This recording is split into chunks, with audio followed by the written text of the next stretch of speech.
میں تو امتی ہوں اے شاہ امم، کر دے میرے آقا اب نظر خاتون حضور کی خدمت میں حاضر ہوئی اور عرض کی یا رسول اللہ صلی اللہ علیہ وسلم مجھ سے بدکاری سرزد ہو گئی ہے اور میرے پیٹ میں بچہ ہے اور میں چاہتی ہوں کہ آخرت کی سزا کی بجائے دنیا کے اوپر اس کی سزا مجھے دے دی جائے تاکہ میں پاک ہو جاؤں اور صاف ہو جاؤں، کیونکہ آخرت کی سزائیں بہت سخت ہیں۔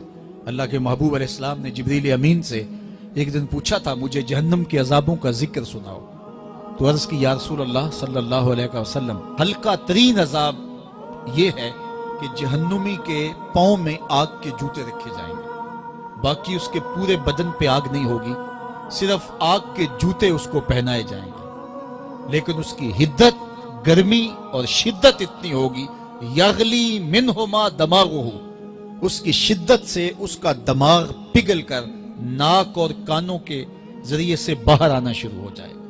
یہ سب سے ہلکے عذاب کی کیفیت ہے، اور جو عذاب سخت ہیں الیاذ باللہ، اللہ تعالیٰ قرآن مجید میں فرماتا ہے ثم لا يموت فیہا ولا یحیا، اس بڑے عذاب کا ذکر کیا جو جہنمیوں کو دیا جائے گا، فرمایا اس عذاب کی کیفیت یہ ہوگی بندہ نہ جیے گا نہ مرے گا۔ جیے گا اس لیے نہیں کہ آگے اور پیچھے دائیں اور بائیں آگ ہی آگ ہوگی، تو اس آگ میں جینا کو جینا تو نہیں ہوگا، اور مرے گا اس لیے نہیں کہ موت کو موت آ چکی ہوگی۔ تو وہ کتنا سخت عذاب ہوگا الیاذ باللہ کہ ہلکے ترین عذاب کی کیفیت یہ ہے کہ پاؤں میں آگ کا جوتا اور دماغ پگھل کے ناک اور کانوں کے راستے سے باہر آ جائے۔ تو اس نے عرض کی یا رسول اللہ صلی اللہ علیہ وسلم میرے اوپر حد جاری کر دیجئے، اور اس نے کہا کہ میرے پیٹ میں جو ہے وہ بچہ ہے۔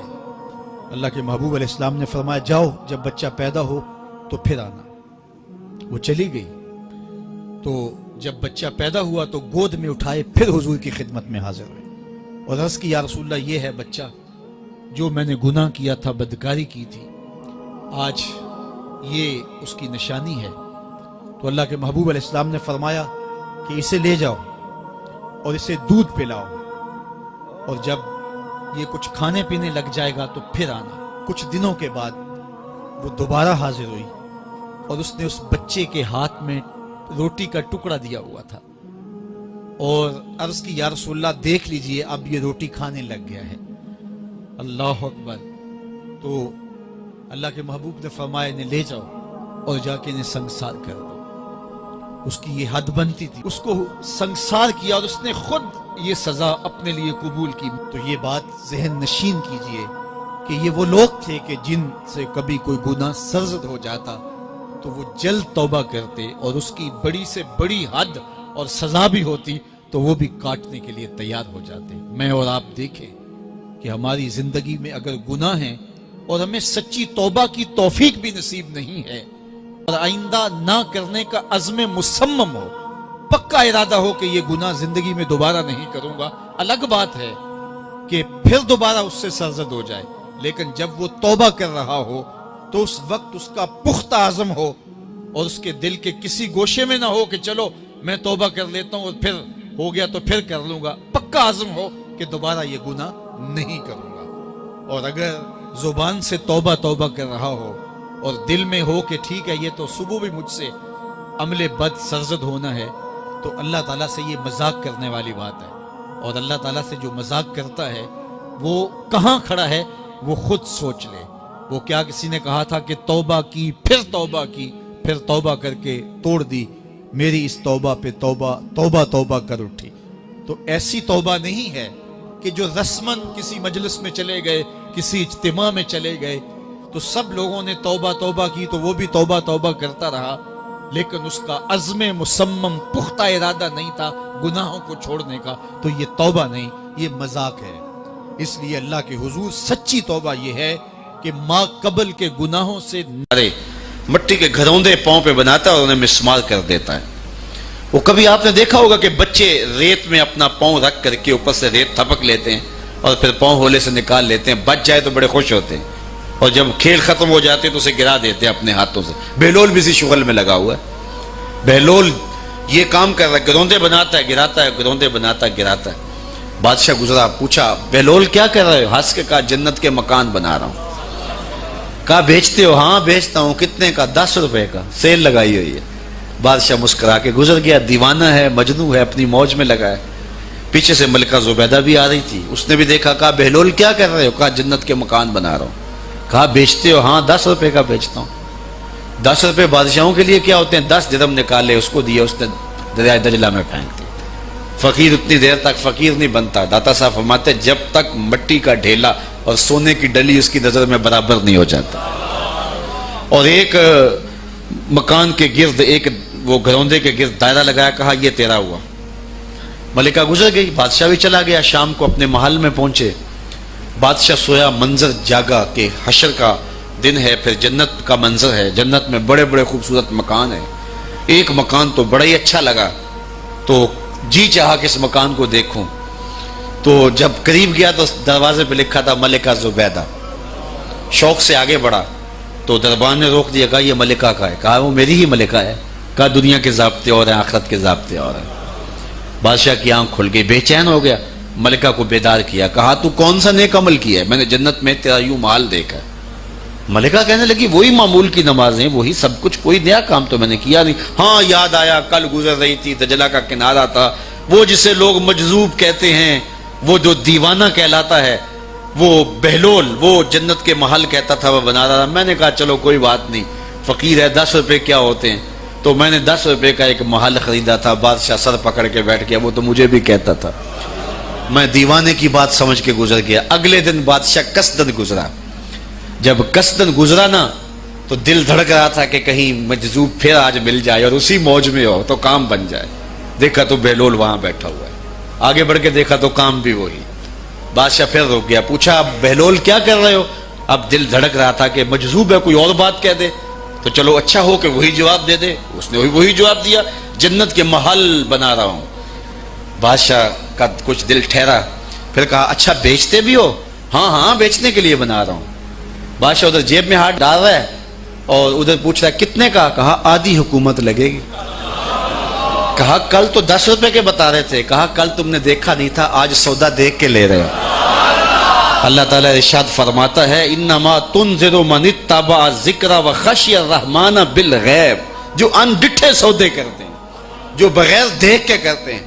اچھا چلو ایک خوشخبری میں آپ کو بھی سناؤں، اور وہ خوشخبری رسول اللہ کی زبان سے۔ حضور نے فرمایا توبا لمن رآنی وآمن بی وتوبا 7 مرات من لم یرانی وآمن بی۔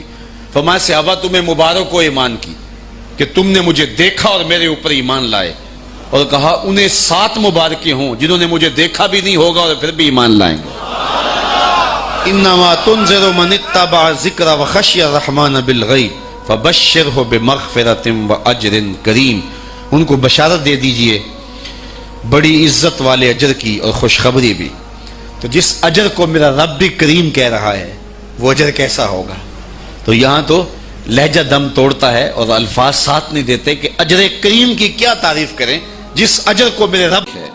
لا فضل لعربی علی اعجمی، کسی عربی کو اجمی پر کوئی فضیلت نہیں ہے، اور کسی اجمی کو کسی عربی پر کوئی فضیلت نہیں ہے۔ کسی گورے کو کالے پر، کسی کالے کو گورے پر کوئی فضیلت نہیں۔ فضیلت کا معیار صرف تقوی ہے۔ ہمارے آج بھی ہندوانہ رسمیں ختم نہیں ہو رہی۔ دولت کی تقسیم پر، امیر غریب کی بنیاد پر اس معاشرے میں تقسیم موجود ہے۔ ہمارے دیہاتوں میں چودھری اور کمی کی بنیاد پر تقسیم موجود ہے۔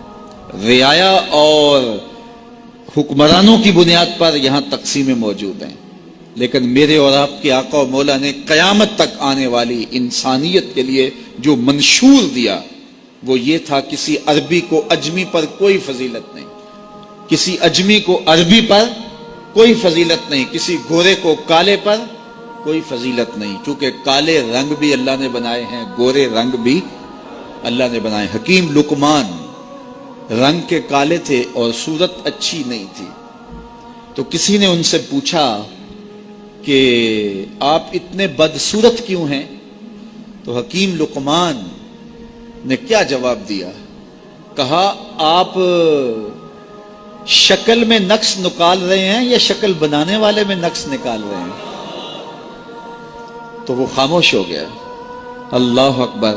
تو یہ اللہ نے بنایا ہے نا, اس نے کانٹا بھی اس نے پیدا کیا ہے, پھول بھی اس نے پیدا کیا ہے, چہروں کی رنگت اس نے بنائی ہے, کسی میں کوئی رنگ بھر دیا, کسی نے کوئی رنگ بھر دیا. تو رنگوں کی بنیاد پر, نسب کی بنیاد پر کوئی افضل, کوئی اشرف, کوئی اعلیٰ, کوئی بد, یہ نہیں ہے, بلکہ معیار جو دیا گیا وہ کیا تھا؟ تقوی. ان اکرمکم عند اللہ اتقاکم, جو زیادہ متقی ہے اللہ کے نزدیک وہی معزز ہے, وہی معتبر ہے. پھر حضور علیہ الصلوۃ والسلام نے عورتوں کے بارے میں تاکید کی کہ وہ تمہاری زیر دست ہیں, ان کی ملک کچھ نہیں ہوتا اور کمزور ہیں, ان کے بارے اللہ سے ڈرنا. اور حضور نے ان کے ساتھ حسن سلوک کرنے کی وصیت کی. پھر غلاموں کے ساتھ حسن سلوک کرنے کا حضور نے درس دیا کہ جو خود کھاتے ہو وہ انہیں کھلاؤ, جو خود پیتے ہو انہیں پلاؤ, جو خود پہنتے ہو انہیں پہناؤ. بعض لوگ ملازم کو, ماتحت کو جو ہیں وہ ہلکے کپڑوں میں کسن رکھتے ہیں تاکہ پتہ چل جائے کہ یہ غلام ہے, یہ ملازم ہے اور ہم باس ہیں. حضور علیہ الصلوۃ والسلام نے ان 3 چیزوں کی تاکید کی. پھر حضور نے ہمسایوں کے حقوق کے حوالے سے بات کی, اور صحابہ فرماتے ہیں کہ اتنی بار حضور نے تاکید کی کہ ہمیں یہ گمان ہوا کہیں وراثت کے اندر حقدار نہ ٹھہرا دیا جائے. تو ہمسایوں کے حقوق کے حوالے سے حضور نے تاکید ارشاد فرمائی. پھر حضور نے 3 باتوں کی تاکید فرمائی. پہلی بات, عمل میں اخلاص پیدا کرو, چونکہ عمل کا خلوص ہی قبولیت کا سبب و ذریعہ ہے. اگر عمل میں خلوص نہیں تو کچھ بھی پلے نہیں ہے. دوسری بات, حاکموں کو وصیت کرنا, جو بادشاہ وقت ہوں, حاکم ہوں, ان کو خیر کی بات کہنا, ان کو بتانا, ان کا قبلہ درست کرنے کی کوشش کرنا, یہ ذمہ داری ہے قوم کے اوپر. تیسری بات کی حضور نے یہ وصیت فرمائی, لزوم و جماعت المسلمین, مسلمانوں کی جماعت سے الگ نہ ہونا, الگ الگ ٹولیوں میں نہ بٹنا, لابیاں نہ بنانا, گروہ بندیاں نہ کرنا, جماعت کے ساتھ جڑ کے رہنا, فرقہ بندی سے بچنا اور جماعت وحدہ کا ساتھ دینا. حضور نے فرمایا اتبعوا السواد الاعظم فإنه من شذ شذ فی النار, جو بڑی جماعت ہے, سواد اعظم ہے, ان کے ساتھ رہنا, جو ان سے بچھڑ گیا وہ جہنم میں ڈالا جائے گا. در ماہی دا چھوڑی ناہی, نہیں تے ہو جاویں گا روگی, جیڑی بکری اجڑوں وچھڑی او بگیاڑا جوگی. اس لیے لزوم و جماعت المسلمین, مسلمانوں کی جماعت کے ساتھ قائم رہنا. پھر حضور علیہ الصلوۃ والسلام نے فرمایا, اے امت مسلمہ, میں تمہیں لاوارث نہیں چھوڑ کے جا رہا, میں تمہارے اندر 2 بھاری چیزیں چھوڑ کے جا رہا ہوں, اور اگر تم ان کو مضبوطی سے تھام لوگے میں ضمانت دیتا ہوں تم کبھی بھی گمراہ نہیں ہوگے. ایک اللہ کی